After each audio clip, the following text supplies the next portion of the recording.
اللہ الرحمن الرحیم الحمدللہ اللہ تعالیٰ کے فضل و کرم سے فہم قرآن کورس کی آج تیسری نشست پوری آب و تاب کے ساتھ جاری ہے۔ ایک چیز جو بڑی ضروری ہے، علم کا فیضان پانے کے لیے اور علم کی حقیقی برکتیں حاصل کرنے کے لیے، وہ ادب ہے۔ جہاں پڑھا جائے نا جو کلاس روم ہو، جو ادارہ ہو، اس کا بھی ادب ہوتا ہے۔ تو اس وقت ہمارے لیے یہ اس درجے میں ہے۔ آپ سارے احباب سمجھدار ہیں اور باشعور ہیں، تبھی تو قرآن سیکھنے کے لیے جب لوگ اپنے کام کاج میں یا دیگر سرگرمیوں میں مصروف ہوتے ہیں، آپ یکسوئی کے ساتھ قرآن سیکھنے کے لیے آتے ہیں۔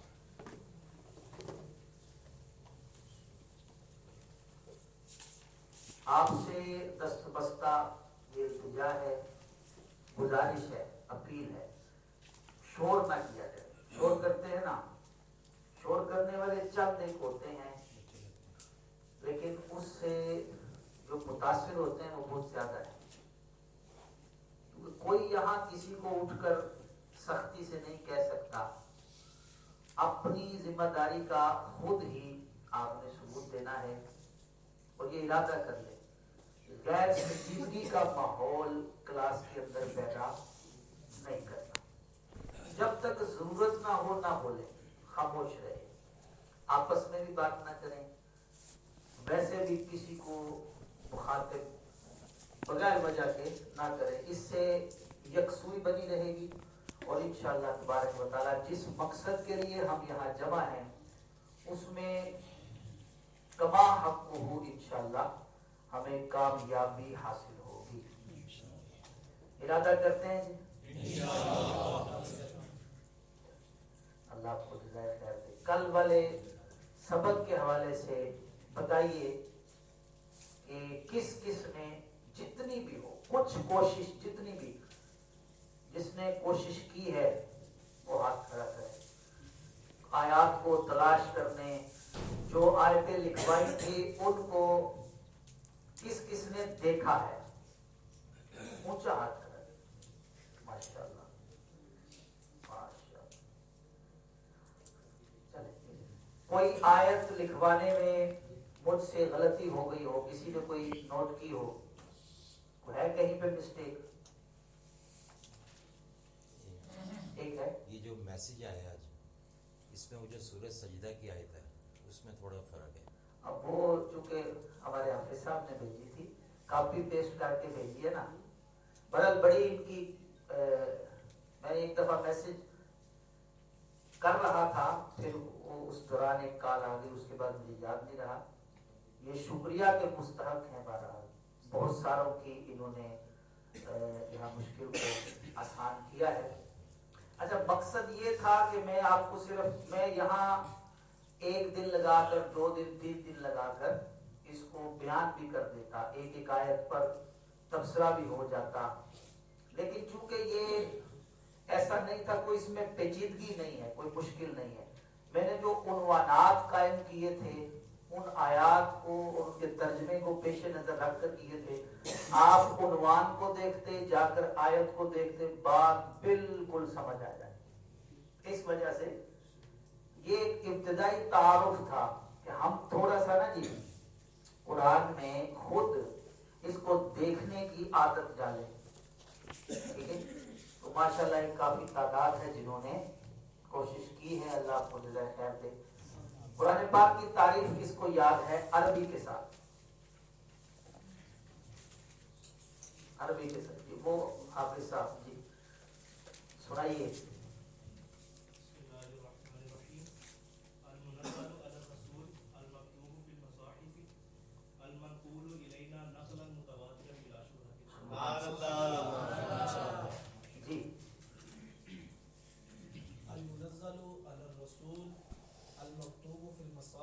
المنقول إلينا متواترا نقلا بلا شبهة نقلا متواترا بلا شبهة. ماشاءاللہ.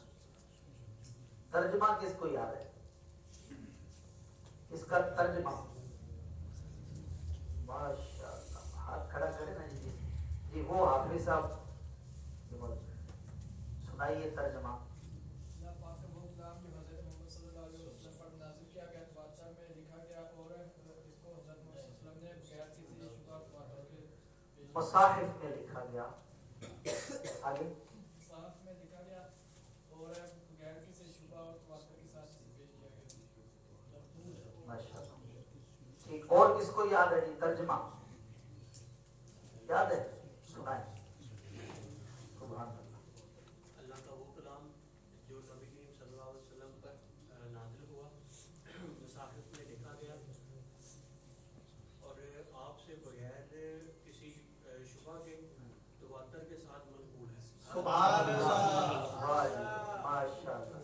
کل کتنے اعتبارات سے قرآن پاک کا تعارف کروایا گیا تھا؟ تعداد بتانی ہے صرف. ہاتھ کھڑا کرے بتانا ہے. چلے اب تو بول دیا نا سب. اچھا ان اعتبارات میں سے 15 تعارفوں میں سے بغیر رکے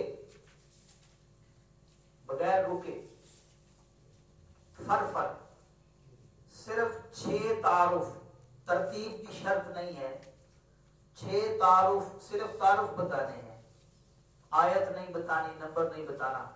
کوئی ہے اس کے لیے تیار؟ جی. بسم اللہ الرحمن. قرآن مجید اللہ تعالیٰ کا نازل کردہ کلام ہے. قرآن مجید کا نگہبان خود اللہ تعالیٰ ہے.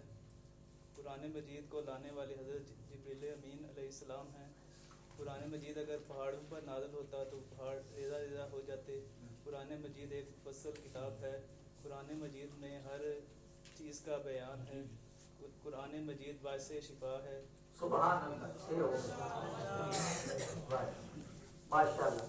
اچھا اس کو بقیہ بھی یاد کیجئے گا. یاد کرنے میں دیکھیں سبق یاد کرنا یہ ایک لازم حصہ ہوتا ہے کلاس کا. یاد کریں گے انشاءاللہ معلومات میں اضافہ ہوگا. درود پاک پڑھ لیجیے ایک مرتبہ.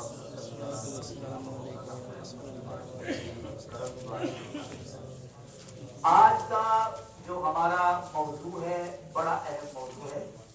کاپیاں بند رہنے دیں, بالکل چھوڑ دیں. کوئی چیز آپ کے ہاتھ میں نہ ہو.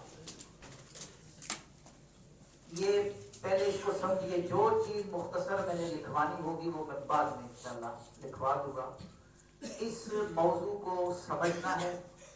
بالکل کوئی نقل و حرکت نہ کریں, سمجھیں اس کو. آج کا ہمارا موضوع ہے جی وحی الہی. پوری توجہ کے ساتھ, یکسوئی کے ساتھ اس کو سمجھیں. یاد رکھیے کہ قرآن مجید کی بنیاد وحی الہی ہے. قرآن مجید کی جو بنیاد ہے وہ وحی الہی ہے. اور یہ بات ہم سب جانتے ہیں. لیکن وحی کی تعریف کیا ہے, وحی کی حقیقت کیا ہے, وحی کی نوعیت اور اس کی اقسام کیا ہیں. عام طور پر جو درس قرآن کی محافل ہوتی ہیں عام طور پر ان میں اس چیز کا ذکر نہیں ہوتا. یہاں سے درس کو لے کر جو ہے عام طور پر شروع نہیں ہوا جاتا. اس لیے عوام جو ہے وہ اس کی ان اصناف سے جو میں نے بیان کی وہ لا علم رہ جاتی ہیں. یہ موضوع بھی مدارس اسلامیہ تک ہی محدود رہتا ہے. وہ بھی کب, جب علم تفسیر کو پڑھا جاتا ہے, علوم القرآن کی کتابوں کو جب پڑھا جاتا ہے تو اس وقت یہ بحثیں نظر سے گزرتی ہیں. لیکن یہ ضروری بہت ہے. یا کوئی اپنے ذوق سے اگر پڑھنا چاہتا ہے نا تو وہ اس کا مطالعہ کر لیتا ہے. لیکن پبلکلی ان کو عام طور پر بیان نہیں کیا جاتا. کل کے سبق میں جو ہم نے قرآن مجید کی تعریف پڑھی تھی جو اصولیین نے لکھی ہے,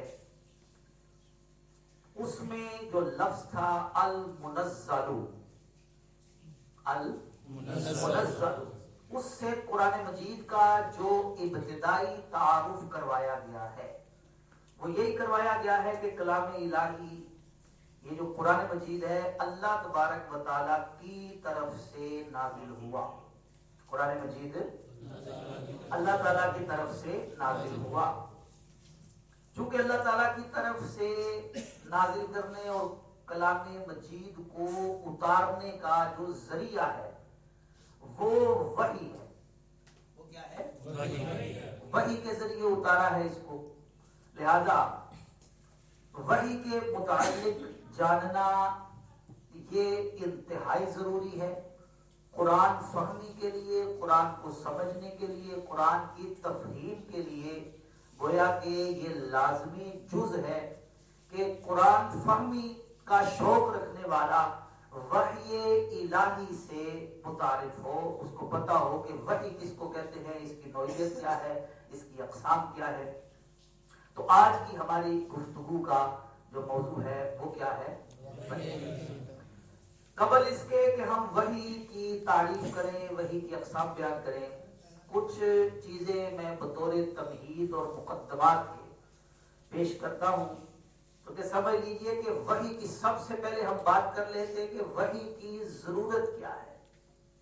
وحی کی ضرورت بھائی ہم نے یہ لائٹیں جلائی ہیں نا اس وقت، تو ان کی ضرورت روشنی حاصل کرنا ہے. میں نے یہ مائک لگایا ہے، اس کی ضرورت کیا ہے کہ آخر تک آواز جو ہے وہ برابر سب کو پہنچے. تو ضرورت، لفظ ضرورت سے تقریباً آپ واقف ہیں. اب وحی کی ضرورت کیا ہے، کیوں وحی ضروری ہے؟ اللہ تبارک و تعالیٰ نے اس کائنات رنگ و بو کو بنایا، سجایا، انسانوں کو اس میں بسایا اور پھر وحی الہی دے کر انبیاء کو بھیجا ہدایت کے لیے. اس کی ضرورت کیا تھی؟ اس بات کو پوری حاضر دماغی کے ساتھ سمجھنے کی کوشش کیجیے. دیکھیں ہر مسلمان یہ بات جانتا ہے، کوئی تفصیل کے ساتھ، کچھ لوگ اجمالی طور پر جانتے ہیں کہ انسان کا مقصد کیا ہے، انسان دنیا میں کیوں آیا ہے.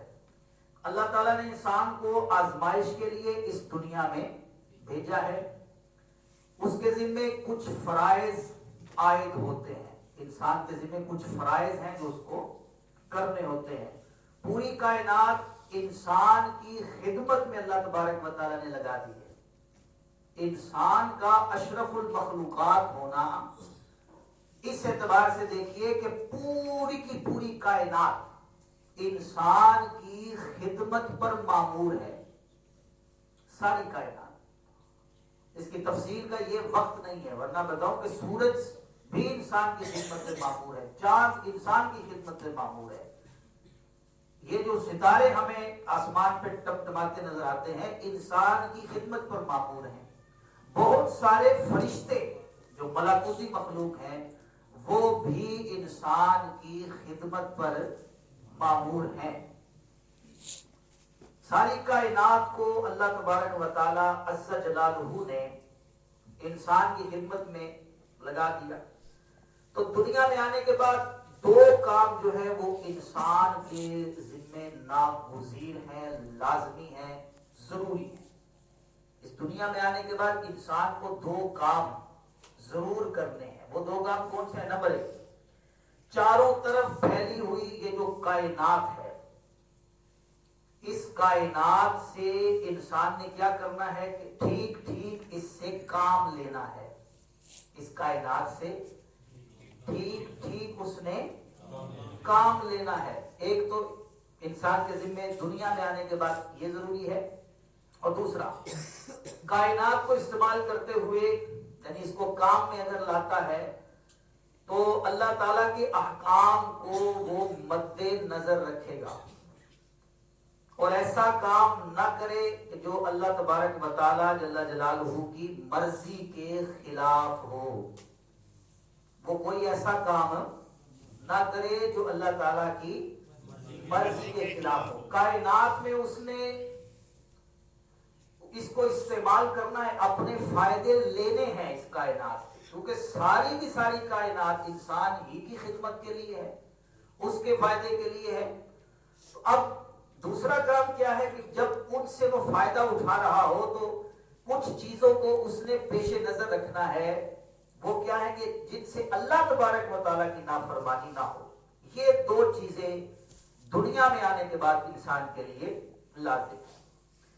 اب لازم سی بات ہے، بدیہی سی بات ہے، اس کو نہیں جھٹلایا جا سکتا کہ ان دونوں کاموں کے لیے انسان کے پاس علم ہونا ضروری ہے۔ اب اس کے پاس علم ہوگا تو وہ ان دونوں کاموں کا صحیح طریقے سے استعمال کر سکے گا۔ اس لیے جب تک اس کو یہ معلوم نہ ہو کہ کائنات کی حقیقت کیا ہے، اسے یہ معلوم نہ ہو کہ کائنات کی حقیقت کیا ہے، اور یہ معلوم نہ ہو کہ اس کی کون سی چیز کے کیا خواص ہیں، جب تک یہ پتہ نہیں ہوگا تو فائدہ تو نہیں اٹھا سکے گا۔ آپ دیکھ لیں کائنات کے اندر کتنی ایسی چیزیں ہیں جن کا ان سے شغف نہیں، ان کو ان کی تاثیرات کا پتہ ہی نہیں ہے، لیکن جن کا وہ تحقیق کا میدان ہے۔ جیسے جڑی بوٹیوں کو لے لیں، جڑی بوٹیاں ہم پیروں سے مسل دیتے ہوں گے، لیکن حکیموں سے اس کی قدر پوچھیں، جو حکیم ہے، طبیب ہے، ڈاکٹر ہے، اس سے اس کی قدر پوچھیں، وہ جانتا ہے کہ اس کو کس طرح استعمال میں لے کر آنا ہے۔ تو یہ جب تک پتہ نہیں ہوگا صحیح طریقے سے وہ اس کا استعمال نہیں کر سکے گا۔ اسی طرح اس وقت تک وہ دنیا کی کوئی چیز بھی اپنے فائدے کے لیے استعمال نہیں کر سکتا جب تک ان چیزوں کا اس کو علم نہ ہو، نیز جب تک اسے یہ معلوم نہ ہو کہ اللہ تعالیٰ کی مرضی کیا ہے، وہ کون سے کام ہیں جن سے اللہ تعالیٰ خوش ہوتا ہے، اور وہ کون سے کام ہیں جو اللہ تعالیٰ کی ناراضی کا سبب بنتے ہیں، تو اس وقت تک وہ اللہ کی مرضی کے کام کر نہیں سکتا، ناراضی کے کاموں سے بچ نہیں سکتا۔ ٹھیک ہو گیا جی؟ چنانچہ اللہ تبارک و تعالیٰ نے اپنی حکمت بالغہ سے اس کائنات کو جب بنایا، انسانوں کو اس میں بسایا، تو انسان کو پیدا کرنے کے ساتھ ساتھ اللہ تبارک و تعالیٰ نے 3 قسم کے ذرائع علم بھی عطا فرمائے۔ کتنے قسم کے؟ 3 قسم۔ حاضر ہیں؟ سمجھ رہے بات کو؟ 3 قسم کے ذرائع علم اللہ تبارک و تعالیٰ نے عطا فرمائے ہیں، جن کے ذریعے اسے مذکورہ باتوں کا، یہ جتنی باتوں پر بیان ہوئی، ان کا علم حاصل ہوتا ہے، وہ ان کی جانکاری کرتا ہے۔ وہ 3 جو ذرائع علم ہیں وہ کیا ہیں؟ پہلے نمبر پر ہیں حواس خمسہ۔ کیا ہے؟ حواس کہتے ہیں، حس کی جمع ہے حواس، خمس کہتے ہیں 5 کو۔ حواس خمسہ 5 حواس۔ دوسرا ہے عقل، دوسرا ذریعہ علم کیا ہے؟ عقل۔ اور تیسرا ذریعہ علم ہے وحی الہی۔ تیسرا ذریعہ علم کیا ہے؟ وحی۔ اب حواس کیا ہے؟ 5 حواس ہوتے ہیں: قوت سامعہ، قوت باصرہ، قوت لامسہ، قوت ذائقہ اور قوت شامہ۔ قوت سامعہ کہتے ہیں سننے کی طاقت کو، قوت باصرہ کہتے ہیں دیکھنے کی طاقت کو، قوت لامسہ کہتے ہیں چھونے پکڑنے کی طاقت کو، قوت ذائقہ چکھنے کی طاقت، اور قوت شامہ سونگھنے کی طاقت۔ یہ 5 ذرائع ہیں جن کو حواس کہتے ہیں۔ کسی چیز کی معرفت حاصل کرنی ہو کہ یہ چیز کیا ہے، دیکھ کر پتہ چل سکتا ہے، سن کر پتہ چل سکتا ہے، پکڑ کر اس کو چھو کر اس کی ماہیت کو جانا جا سکتا ہے کہ یہ فلاں چیز ہے، یا اس کو سونگھ کر اس کی معرفت حاصل کی جا سکتی ہے، یا چکھ کر۔ یہ 5 حواس ہیں جو اللہ تبارک و تعالیٰ نے ہر انسان کو عطا فرمائے ہیں۔ ٹھیک ہو گئی؟ یہ ایک ذریعہ علم ہے۔ پھر اس سے اوپر ہے عقل، اس سے اوپر ہے وحی۔ یہ جو تینوں ذرائع علم ہے، ان کی جو باہم ترتیب ہے نا، وہ بھی بڑی شاندار ہے۔ اچھا، جس چیز کو بندہ قوت اپنا یہ جو حواس خمسہ ہیں، ان کے ذریعے جس چیز کا وہ ادراک حاصل کرتا ہے، عقل کے ذریعے انہیں نہیں جان سکتا۔ ٹھیک ہے، جو چیز عقل کے ذریعے جانی جا سکتی ہے وہ لازم نہیں ہے کہ حواس کے ذریعے جانی جا سکے۔ میں آپ کو ایک مثال دیتا ہوں، بڑی آسانی سے انشاءاللہ یہ بات سمجھ آ جائے گی۔ میرے سامنے ایک انسان بیٹھا ہو، اب میں اس کو دیکھ کر، دیکھنا حواس میں سے ایک حص ہے، اس کو دیکھ کر میں نے جان لیا یہ انسان ہے، اس کی رنگت کو جان لیا کہ رنگ اس کا گورا ہے، چہرہ اس کا کتابی ہے، قد اس کا اتنا ہے، ٹھیک، یہ سارا کچھ میں نے جان لیا۔ کس ذریعے سے؟ حواس خمسہ میں سے ایک حص کو استعمال میں لا کر میں نے جان لیا کہ یہ جو میرے سامنے بیٹھا ہے یہ انسان ہے۔ اس کا دیکھ کر یہ بھی پتہ چل گیا یہ مرد ہے، رنگ اس کا گورا ہے، یہ ساری چیزوں کا مجھے پتہ چل گیا۔ ٹھیک ہے، اگر اب یہ ہے حواس کے ذریعے، اب عقل کے ذریعے میں کیا جان سکتا ہوں؟ اسی انسان کو لے لیں تو عقل کے ذریعے میں یہ جان سکتا ہوں کہ اس کی کوئی نہ کوئی ماں ہے،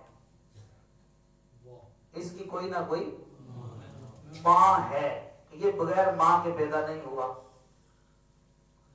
اس چیز کا، یہ جو میں نے چیز عقل کے ذریعے جانی ہے نا، اگر میں اپنے حواس کی جو طاقت ہے ان کو استعمال میں نہ لاؤں، آنکھیں بند کر لوں، پھر جان سکتا ہوں؟ نہیں جان سکتا۔ کیسے جانوں گا؟ جو عقل کے ذریعے جان سکتا ہوں، حواس کے ذریعے نہیں جان سکتا، کیونکہ دیکھ کر پتہ چلا نا اس کا رنگ گورا ہے، آنکھ بند ہو نظر آئے گا، لیکن یہ پتہ چل جائے گا جب پتہ چلے انسان ہے تو عقل کے ذریعے یہ جان لوں گا کہ اس کی ایک ماں ہے، اگرچہ وہ میرے سامنے نہیں۔ شروع میں نے کیا کہا تھا؟ جو چیز حواس کے ذریعے جانی جاتی ہے، عقل کے ذریعے اس کو نہیں جانا جا سکتا، اور جو عقل کے ذریعے جان سکتے ہیں لازم نہیں ہے کہ حواس کے ذریعے بھی اس کو جان سکے۔ اچھا، پھر یہ ہو گئے دو ذرائع علم۔ اس سے اوپر پھر ایک ذریعہ علم ہے، وہ ہے وحی۔ اسی انسان کو جس کا میں نے رنگ جان لیا، قد کاٹ جان لیا، جس کے بالوں کی رنگت مجھے معلوم ہو گئی، اسی انسان کے عقل کے ذریعے میں نے یہ جان لیا کہ اس کی کوئی ماں ہے۔ ٹھیک ہے، لیکن اسی انسان کے بارے میں یہ نہیں جان سکتا، عقل کے ذریعے بھی نہیں اور حواس کے ذریعے بھی نہیں، کہ اس کی پیدائش کا مقصد کیا ہے، اس کو پیدا کیوں کیا گیا ہے، اس کے پیدائش کے مراحل کو میں نہیں جان سکتا، نہ حواس کے ذریعے اور نہ ہی عقل کے ذریعے۔ یہ انسان کیوں پیدا ہوا ہے؟ یہ پیدا ہوا ہے کب تک اس نے زندہ رہنا ہے، زندہ رہنے کے بعد یہ مر جائے گا، مرنے کے بعد کہاں جائے گا، اس کو عقل کے ذریعے جانا جا سکتا ہے؟ سمجھ میں آ رہی بات؟ پر اس کو نہ تو حواس کے ذریعے جان سکتے ہیں نہ عقل کے ذریعے جان سکتے ہیں، تو یہاں پر ضرورت پڑتی ہے وحی کے علم کی۔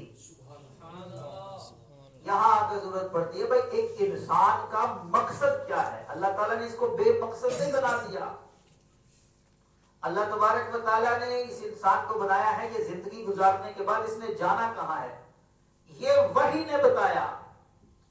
علم وحی کے ذریعے پتا چلا کہ کہ انسان دنیا میں آیا ہے تو اس کا مقصد کیا ہے؟ الذی خلق الموت والحیات لیبلوکم ایکم احسن عملا. یہ دنیا میں آ کر کیا کرے گا، اس کو کیا ملے گا، یہ کس علم کے ذریعے پتا چلا؟ وحی کے ذریعے. اس تمہید کے بعد امید ہے آپ کو سمجھ آ گئی ہوگی کہ وحی کے علم کی ضرورت کیا ہے. اور ایک بات یہ یاد رکھ لیجئے، وحی کا جو علم ہے یہ قطعی علم ہوتا ہے، یقینی علم ہوتا ہے.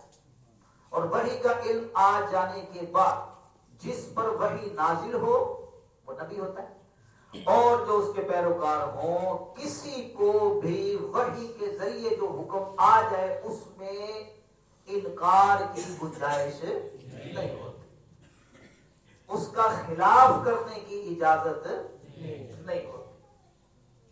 اتنی بات آگے کی سمجھ رہی میں. اب آگے بڑھے. اتنا سمجھ لینے کے بعد اب جو چیز سمجھنے والی ہے وہ یہ ہے کہ وحی کا معنی کیا ہے. وحی کا معنی کیا ہے ابھی بھی نہیں لکھنا، ابھی صرف سمجھیں. یاد رکھیے کہ ہر لفظ کا ایک لغوی معنی ہوتا ہے اور ایک اصطلاحی معنی ہوتا ہے. ایک معنی کیا ہوتا ہے؟ چلیں یہ بات آپ کو میں ابتدا میں بتا دوں، آگے جا کے جب آیتوں پر ہم نے فہم قرآن کے ضابطوں سے اس کو سمجھنے کی کوشش کرنی، یہ بات بڑی کام آئے گی. ابھی سے سمجھ لیجئے کہ جب تک لغوی معنی اور اصطلاحی معنی یہ سمجھ میں نہ آئے تو ترجمہ قرآن پڑھنے والے گمراہ ہوتے ہی وہیں سے ہیں.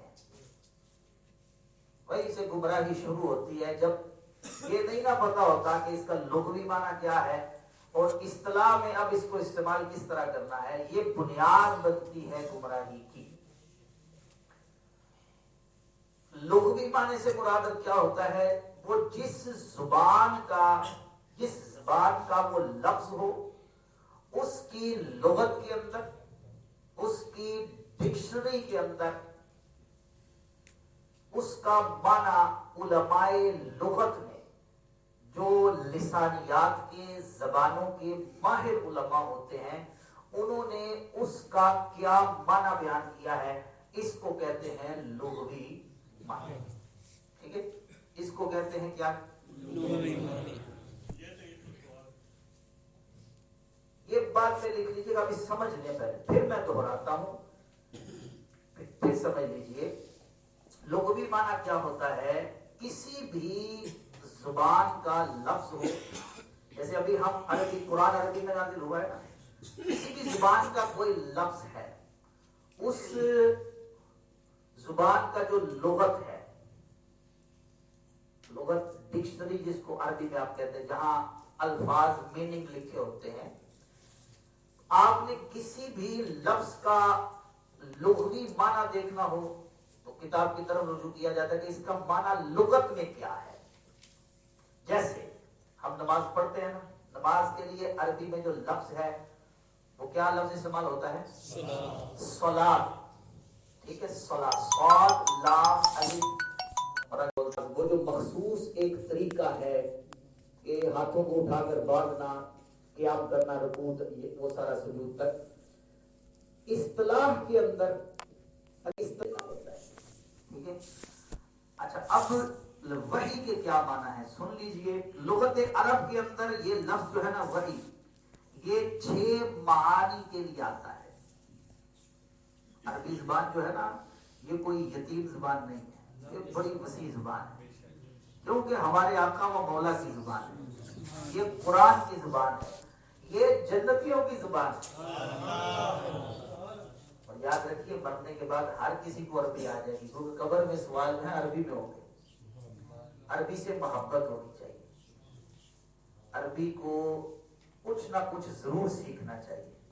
اس لیے تو ضرور سیکھیں کہ قرآن سمجھ آ جائے. اچھا جی، لغت عرب کے اندر وحی کے 6 معنی ہیں. یہ میں نے آپ کو لکھوانے ہیں لیکن بات نہیں. بعد میں لکھ لیجیے گا, پہلے سمجھ لیجیے بات کو. پہلا معنی ہے جی الاشارہ, یعنی کہ اشارہ کرنا, سرعت کے ساتھ, تیزی کے ساتھ کسی کو اشارہ کرنے کو لفظ وحی سے تعبیر کیا جاتا ہے. دوسرا الکتابہ, یعنی کہ لکھنا. نمبر 3 الرسالہ, پیغام بھیجنا. نمبر 4 الالہام, یعنی کہ دل کے اندر بات ڈالنا, دل کے اندر بات ڈالنا.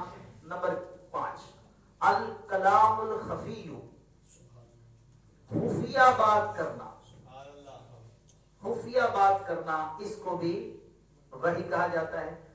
نمبر 6 الصوت فی الاشیاء, چیزوں میں پیدا ہونے والی آواز, چیزوں میں پیدا ہونے والی آواز, چیزوں میں پیدا ہونے والی آواز کو بھی وحی کہا جاتا ہے. اچھا, یہ ہے کون سا معنی؟ لغوی. کون سا معنی ہے؟ لغوی معنی کیا ہوتا ہے؟ جو لغت کے اندر بیان ہو. ٹھیک ہے, لغوی معنی کیا ہوتا ہے عارف بھائی؟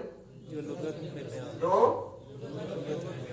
لغت کے اندر, ڈکشنری کے اندر جو معنی بیان کیا جاتا ہے اس کو کہتے ہیں لغوی معنی.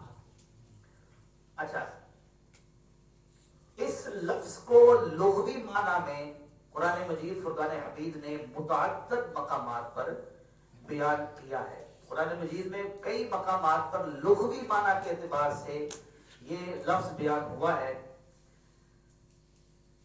سب سے پہلا ہم نے کیا پڑھا تھا؟ الاشارہ, یعنی کہ اشارہ کرنا. ایک معنی کیا ہے وحی کا؟ بولیے, یعنی کہ اشارہ کرنا. اب یہ سورہ مریم آیت نمبر 11 کے اندر اللہ تبارک و تعالیٰ فرماتا ہے فَخَرَجَ عَلَىٰ قَوْمِهِ مِنَ الْمِحْرَابِ فَأَوْحَىٰ, یہ اسی وحی سے, وحی سے ہی فَأَوْحَىٰ. اب یہ صیغہ بدلتا ہے, یہ انشاءاللہ آگے چل کے تھوڑی سی شدھ بدھ صرف نحو سے بھی انشاءاللہ کروائیں گے, جس سے کہ پتہ چلے گا کہ ایک جگہ تو وحی کی بات ہو رہی, اب یہ فَأَوْحَىٰ اور یوحون, یوحا یہ کیا ہے وہ انشاءاللہ آگے علم تفسیر میں جہاں صرف کی ضرورت کا بیان ہم پڑھیں گے اس کے ساتھ میں بتاؤں گا. تو یہ جو لفظ فَأَوْحَىٰ ہے یہ اسی وحی, اس کا مادہ یہی ہے. اللہ فرماتا ہے فَخَرَجَ عَلَىٰ قَوْمِهِ مِنَ الْمِحْرَابِ فَأَوْحَىٰ إِلَيْهِمْ أَنْ سَبِّحُوا بُكْرَةً وَعَشِيًّا, پس وہ اپنی قوم کی طرف مسجد سے باہر نکلے. حضرت زکریا علیہ السلام کا یہ ذکر ہے. پس وہ اپنی قوم کی طرف مسجد سے باہر نکلے تو انہیں اشارہ سے کہا, انہیں فَأَوْحَىٰ, ان کو اشارے سے کہا کہ صبح و شام تسبیح کرتے رہو, صبح و شام تسبیح کرتے رہو. تو ہمارا مستدل کون سا لفظ ہے یہاں پر؟ فَأَوْحَىٰ, جو کہ وحیٌ کے ہی مادے سے ہے. اس کا معنی یہاں کیا ہے؟ اشارہ کرنا. اچھا, دوسرا اس کا معنی, ایک معنی ہم نے کیا پڑھا تھا؟ الہام, یعنی دل میں بات ڈالنا, دل میں بات ڈالنا. دل کے اندر بات ڈالنے کے معنی میں قرآن نے اس کو بیان کیا ہے سورہ نحل آیت نمبر 58 کے اندر. اللہ تبارک و تعالی, بلکہ 68 آیت نمبر 68 کے اندر اللہ تعالیٰ فرماتا ہے وَأَوْحَىٰ, لفظ پہ توجہ رکھیے, وَأَوْحَىٰ رَبُّكَ إِلَى النَّحْلِ أَنِ اتَّخِذِي مِنَ الْجِبَالِ بُيُوتًا وَمِنَ الشَّجَرِ وَمِمَّا يَعْرِشُونَ, اور تمہارے رب نے شہد کی مکھی کے دل میں یہ بات ڈال دی, اور تمہارے رب نے شہد کی مکھی کے دل میں یہ بات ڈال دی کہ پہاڑوں میں اور درختوں میں اور چھتوں میں گھر بناؤ. اب اگر کوئی بندہ صرف لغت کو دیکھ کر ترجمہ کرنے بیٹھ جائے, جیسے کہ مارکیٹ میں ملنے والے 400 سے زائد جو تراجم ہیں ان کے اندر وہ جو تو علماء تھے, اصولیات دین کو جاننے والے, ان کے علاوہ جن لوگوں نے صرف عربی لغت کو سامنے رکھ کر جھک ماری ہے نا، اب وہ یہاں ترجمہ انہوں نے باقاعدہ یہ کیا ہے، اور تمہارے رب نے شہد کی مکھی پر وحی نازل کی. تمہارے شہد کی مکھی پر وحی نازل ہوتی ہے نبیوں پر. سمجھ رہے بات؟ تو جب تک یہ نہ پتا ہو کہ وحی کا لفظ کس کس معنی میں آتا ہے اور اس کا اطلاق کس پر ہو رہا ہے، جب تک یہ پتہ نہیں ہوگا درست ترجمہ مترجم کرنے میں کامیاب نہیں ہوگا. اور لوگ جب اس ترجمے کو دیکھیں گے تو پھر وہ ٹھوکریں کھاتے پھرتے ہیں، غلط نظریات بنا لیتے ہیں. کہ انشاءاللہ ترجموں کے باب میں ہم اس کو تفصیل کے ساتھ بیان کریں گے. تو یہاں پر کس معنی میں استعمال ہوا ہے وحی کا لفظ؟ دل میں بات ڈالنے کے معنی میں. اچھا، یہاں تک کہ شیاطین، شیطان جو دلوں میں وسوسے ڈالتے ہیں نا برے، کیونکہ بات تو وہ بھی ڈال رہے ہیں نا، قرآن نے اس کو بھی لفظ وحی کے ساتھ تعبیر کیا ہے. اس کو بھی قرآن نے لفظ وحی کے ساتھ ہی بیان کیا ہے. سورہ انعام آیت 112 اور 121 سے میں آپ کو اس کی جو ہے وہ دلیل پیش کر رہا ہوں. سورہ انعام کی آیت نمبر 112 اللہ تبارک و تعالی جل جلالہ فرماتا ہے وَكَذَلِكَ جَعَلْنَا لِكُلِّ نَبِيٍّ عَدُوًّا شَيَاطِينَ الْإِنسِ وَالْجِنِّ يُوحِي بَعْضُهُمْ إِلَى بَعْضٍ زُخْرُفَ الْقَوْلِ غُرُورًا. اور اسی طرح ہم نے ہر نبی کا دشمن بنایا انسانوں اور جنوں کے شیطانوں کو، ان میں ایک دوسرے کو دھوکہ دینے کے لیے بناوٹی باتوں سے وسوسے ڈالتا ہے. یہاں ترجمہ دیکھیں کیا کیا ہے مترجم نے، وسوسے ڈالتا ہے. اب اس کو وحی تو نہیں کہیں گے، وحی ڈالتا ہے یوحی، لیکن لفظ ہم ابھی لغت پر بات کر رہے ہیں تو یہ ان معنوں میں بھی استعمال ہوتا ہے. حتیٰ کہ غیر نبی کے دل میں بھی جب کوئی بات ڈالی جاتی ہے اس کو بھی قرآن نے وحی کے ساتھ ہی تعبیر کیا ہے. حضرت موسیٰ علیہ السلام کی والدہ کے دل میں اللہ تعالیٰ نے بات ڈالی. قرآن کہتا ہے سورہ قصص آیت نمبر 7 ہے، اللہ فرماتا ہے وَأَوْحَيْنَا إِلَىٰ أُمِّ مُوسَىٰ أَنْ أَرْضِعِيهِ، فرمایا اور ہم نے موسیٰ کی ماں کو الہام فرمایا. الہام کے معنی میں ہے ہم نے موسیٰ کی ماں کو الہام فرمایا کہ اسے دودھ پلا، اسے دودھ پلا. یہ ان آیات مبارکہ میں وحی کا لفظ جہاں جہاں بھی آیا ہے کن معنوں میں آیا ہے؟ لغوی معنوں میں. کن معنوں میں آیا ہے؟ لغوی معنوں میں آیا ہے. اب آ جائیے، چونکہ وحی کا لفظ استعمال ہوتا ہے بطور اصطلاح کے اور ہم اسی پر بات کریں گے. وحی کا لفظ جو استعمال ہوتا ہے بطور اصطلاح شریعت کے، اس کا معنی کیا ہے وہ سمجھ لیجئے. بلکہ اس کو میں لکھ دیتا ہوں، اس کو ساتھ ہی آپ لکھ بھی لیں. صرف اس عبارت کو آپ نے لکھنا ہے اور پھر اس کو سمجھنا ہے. وحی کا جو شرعی معنی ہے، شرعی معنی، اچھا یہ یاد رکھیے، اب ہم یہ کسی اور کے لیے لفظ استعمال نہیں کر سکتے. وحی کا لفظ صرف نبی کے لیے استعمال ہوگا. اس کی تعریف کیا ہے؟ کلام اللہ المنزل علی نبی من انبیائہ. کلام اللہ المنزل علی نبی من انبیائہ، یہ میں لکھ رہا ہوں، اس کو دیکھ لیجئے.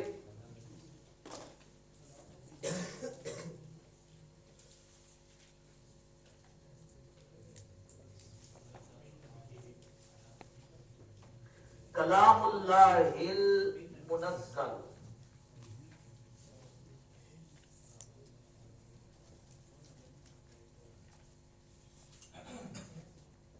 نظر آ رہا ہے؟ موٹا ہے. یہ دیکھیں چلے میں لکھا رہا ہوں کوئی مشکل عبارت نہیں ہے. کلام اللہ المنزل علی نبی من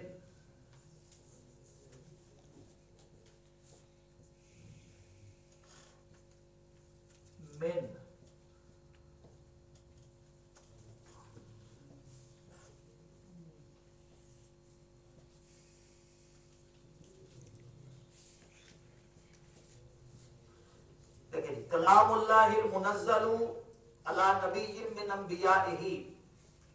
کلام اللہ المنزل، کلام اللہ المنزل علی نبی من انبیائہ. کلام اللہ المنزل، اتنا تو یار سن کے آپ لکھ لیں. آپ تو ماشاءاللہ بقیہ بھی. چلے میں پھر آہستہ آہستہ بھی پڑھ رہا ہوں. یہاں سے دیکھ لیں جو لفظ یا دائیں بائیں جس نے صحیح لکھا اس کو دیکھ کر لکھ لیں. کلام اللہ المنزل علی نبی من انبیائہ. لکھ لیا جی؟ ترجمہ لکھیں. اللہ تعالیٰ کا وہ کلام، اللہ تعالیٰ کا وہ کلام، اللہ تعالیٰ کا وہ کلام جو کسی نبی پر نازل ہوا ہو. اللہ تعالیٰ کا وہ کلام جو کسی نبی پر نازل ہوا ہو اس کو وحی کہتے ہیں. یہ آخر میں نہیں لکھنا، ترجمہ اتنا ہے. اللہ تعالیٰ کا وہ کلام جو کسی نبی پر نازل ہوا ہو. اللہ تعالیٰ کا وہ کلام جو کسی نبی پر نازل ہوا ہو. کیا کہتے ہیں اس کو؟ وحی کہتے ہیں. اس کو وحی کہتے ہیں. لکھ لیا جی؟ یہ لکھنے کے بعد بالکل کاپیاں بند کر دیں. اب پھر توجہ میری طرف مبذول فرمائیں. اچھا جی، ہم نے وحی کا لغوی معنی بھی سمجھ لیا، وحی کا اصطلاحی معنی بھی سمجھ لیا جو شریعت میں استعمال ہوتا ہے. اب آ جائیں وحی کی اقسام کی طرف. وحی کی اقسام. انبیاء کرام کے حق میں وحی جو ہے وہ 3 قسم کی ہوتی ہے. کتنے قسم کی؟ 3 قسم کی. نمبر 1 اس طرح وحی جو ہے نازل ہوتی ہے کہ بغیر واسطے کے اللہ کا کلام سننا. کوئی فرشتے کی درمیان میں جو ہے وہ واسطہ نہ ہو. بغیر واسطے کے اللہ کا کلام سننا. جیسا کہ ہمارے آقا و مولا حضرت محمد مصطفیٰ علیہ تحیت و ثنا شب معراج کلام دل نواز سننے کی سعادت حاصل کی.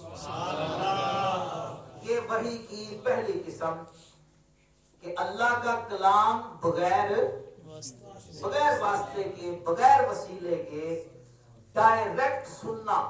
اللہ تعالیٰ سے ڈائریکٹ کلام الہی کو سننا، یہ وحی کی پہلی قسم ہے. جیسا کہ ہمارے آقا نے معراج کی رات، نبی کریم صلی اللہ علیہ وسلم نے معراج کی رات اللہ تعالیٰ کا کلام دل نواز سننے کی سعادت حاصل کی. دوسرا وحی کی جو دوسری قسم ہے وہ ہے فرشتے کے ذریعے اللہ کا کلام سننا. فرشتے کے ذریعے سے اللہ کا کلام سننا. جیسے اس کی مثال میں آپ کو بتاتا ہوں کہ قرآن مجید کی اکثر جو آیات ہیں نا، اکثر وہ اسی میں کہ فرشتہ ہی وحی لے کر آتا تھا. تیسرا ہے جی، جو تیسری قسم وہ انبیاء کے دلوں میں معانی ڈال دینا.